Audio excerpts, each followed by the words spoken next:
Alright guys, welcome to another video. We're doing a garage video today. It's going to be like a walkie-talkie. I've been doing some work on the Integra today. I just want to show you what I've been up to.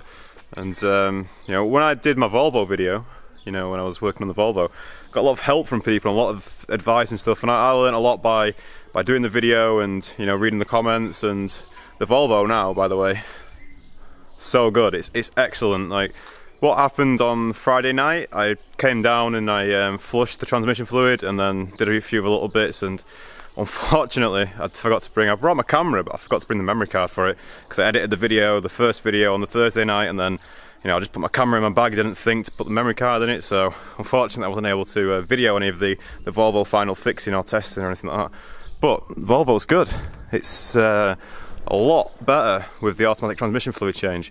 So what I did on Friday night was I took do you remember when we did the radiator and I told you that the transmission oil goes through the radiator as well?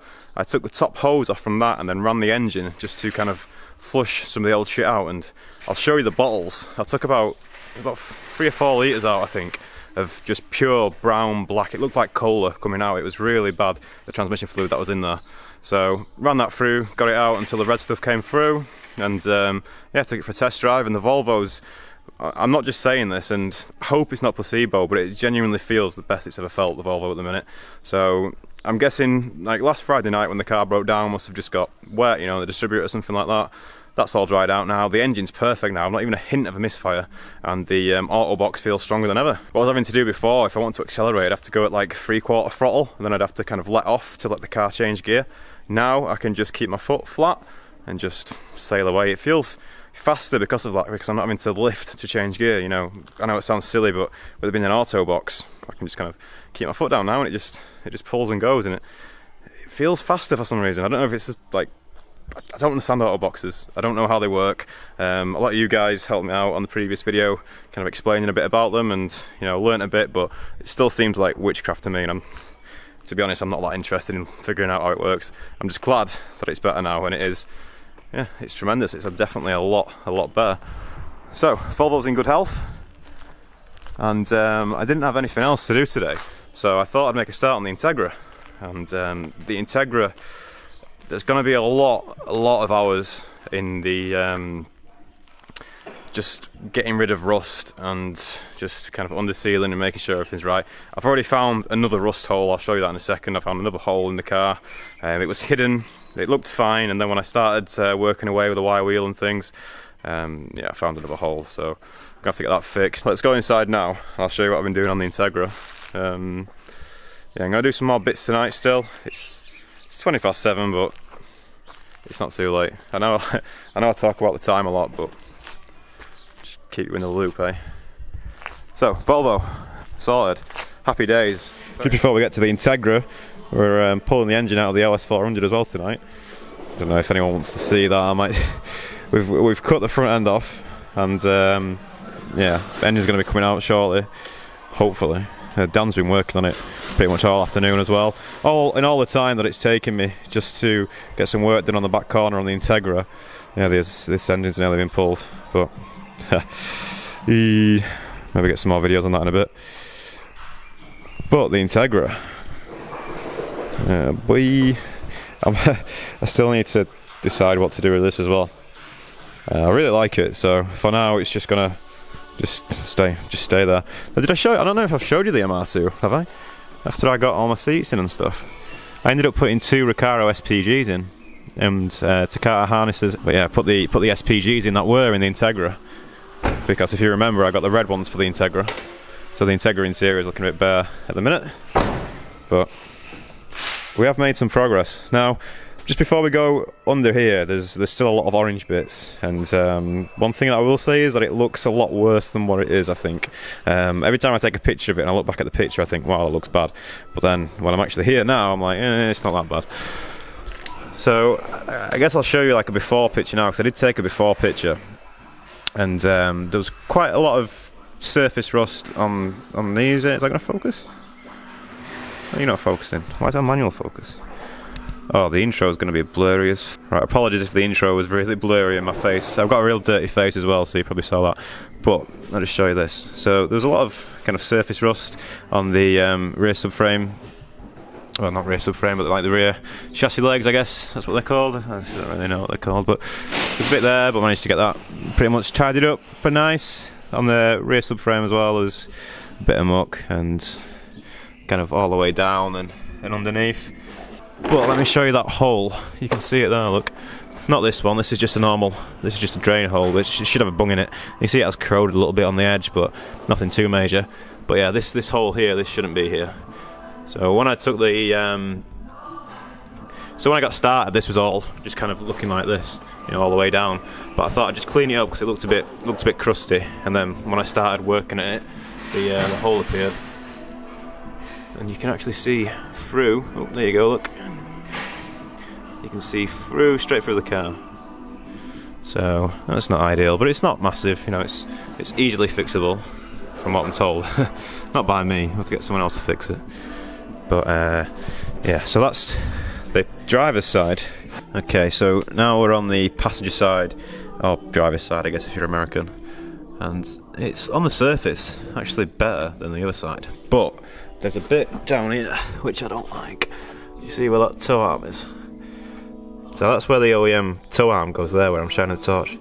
And just that area in general, you see there's just a bit of crust, and you can see where it's been kind of masked a bit by underseal in the past by a younger DC2, which might have been me. When I was a bit younger and a bit more naive. I think I just rubbed it down and just went over the top of it with some underseal.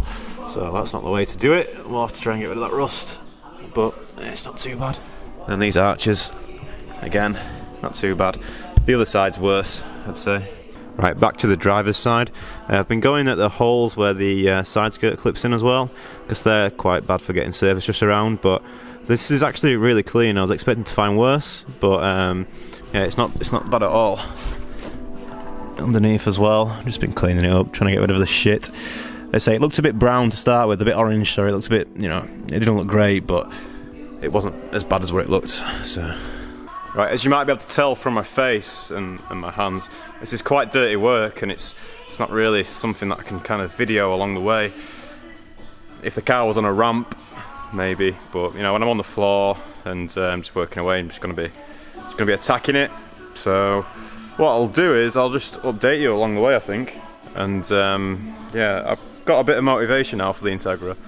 Like, especially now, if I do the videos on it, then I've got note that there's a lot of people wanting to see it as well, which does motivate me. You know, I like knowing that people are out there wanting to see this back on track just as much as I am. But you know, it's for me to do. So start making some videos, start to make some progress, and then hopefully we can get the Integra back out on track this year. I don't see why not. I don't see why we can't get this done over summer. It's the 2nd of June today, so you know, we're just starting June. I don't see why we can't have this done by the end of July, and then we should be able to get it sorted for a ring trip as well. So it would be nice to go back to the Nürburgring. All my engine parts, finally ordered them the other day. Well, Josh did. Josh is going to be building my engine, my K24, so that's going to be done. Well, the engine parts have arrived. Obviously there's no rush to get it done because the car's nowhere near, but Josh is going to be doing that for me. It's going to be a K24 with a K20A2 inlet cam, a real simple setup. I'm not going for a wild K24. I'm not interested in super K24. I just want OEM kind of ish reliability is what I'm hoping for. So yeah, we're gonna have a K20A2 inlet cam, K20 oil pump,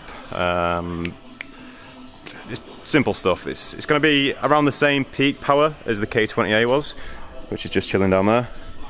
It's going to be about the same power that the K20A was, but we're going to have a lot more torque. And what that'll do is, especially at places like the Nürburgring where there's so many different corners to drive out of, the K24 should just give us that extra grunt lower down, just to kind of propel ourselves out of corners. So the peak power is going to be about the same. We're not going for power here, we're going for kind of drivability and usability, which I'm hoping is what we'll get from the K24. So it's a bit of an experiment. Josh, Enric, everyone really rates the K24, so I'm looking forward to trying it, but we just need to get the Integra sorted and then we can try it, eh? So my job is to sort all this out and get it something like. Now, I spoke before about what I want to do with the Integra. I want to kind of transform it into back being like a nice usable car that I could enjoy on the road as well. And kind of the reality is you can't really have that. I mean, maybe in a McLaren or something like that when you've got adaptive everything, but in a car like an Integra DC2 or like the MR2, if you want good track performance, you're going to have to sacrifice some road usability. And you know, I've got the Volvo after all, and I really enjoy driving the Volvo on the road, and the M3 is great on the road as well, so I don't really need to make it nice for the road. So, you know, I'm still going to be putting some interior back in, and I still do want heaters and things, but my plan for now is to get kind of the front end, kind of, you know, like the door forwards will be kind of OEM-ish, you know, we'll have a carpet in and we'll have heaters in and we'll have somewhat of a dashboard. I ideally wanted to get a CD player in there, you know, I like my music and I wanted to get a stereo and that in there, but I've cut all the wiring out for the stereo, I've cut the wiring for the speakers, even just like the bits of loom on the interior loom that go between like the stereo to the speakers and things like that. I cut it all out. Any wiring that I didn't need on the Integra, I got rid of. My fear is, I think if I make it back into like a normal, nice road car, and I'll spend a lot of hours doing that if I do, because it will need a lot of time to get it back to a nice road car. If I do that and then I take it to the track and it's slower than what it was before, I'm going to be fuming. You know, I'm not going to be having a good time if we've spent all this time, and just because to make it a bit nicer on the road, fuck the road's full of Right, I think he needs some help getting the engine out. 2 hours later. We've been getting the engine out of the Lexus, and she's out now. So, but it took a bit of time, you see. Big old girl. Obviously when you're moving an engine from a car, which, you know, it's been in there for, well, it's about 25-year-old this car, isn't it? Been there a while. So, I'm going to go home, because it's pretty late now. I guess it's been a bit of a pointless video, but apparently there's no such thing as a pointless video, so I hope you've enjoyed it anyway. Stay tuned for more DC2 stuff. Like I say, it's going to be a bit of a pain in the arse to film the kind of stuff that I'm doing at the minute with the, you know, getting rid of the rust and stuff, just because of how dusty it is and how messy it is, and it's on the floor. So what I'll probably do is just do like updates, kind of like a diary, I guess.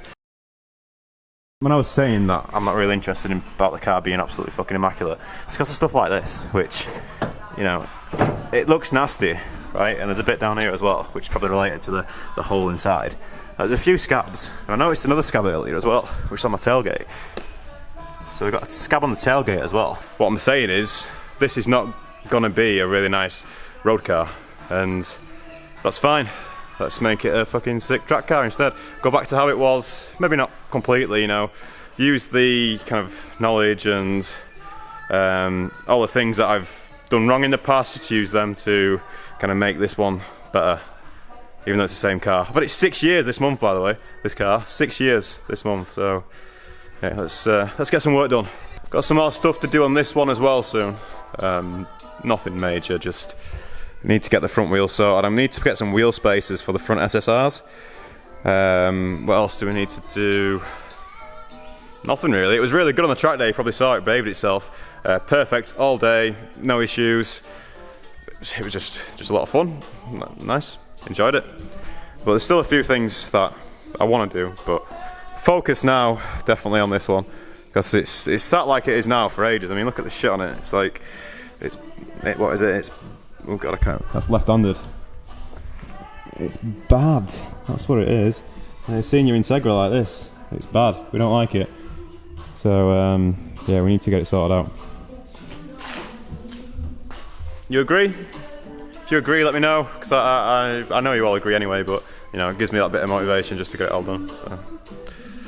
Right. So I'll see you in the next video. Like I say, I'm going to be doing a lot of work to the Integra, and then I'll update you whenever I make some good progress. So hopefully next time you see it, all these arches and all that will look a lot nicer, and we need to get that hole filled in, or we'll get a plate across it or something. I don't want like a brand new rear arch or anything like that. I don't want to put loads of money into the bodywork and then go out on track and then just smash it again, because track cars are not show cars. Right, if you see a really nice Integra, chances are it's never been on track. It just doesn't happen, right? Trust me, I know. That's what happens. Alright, so I'll see you in the next one.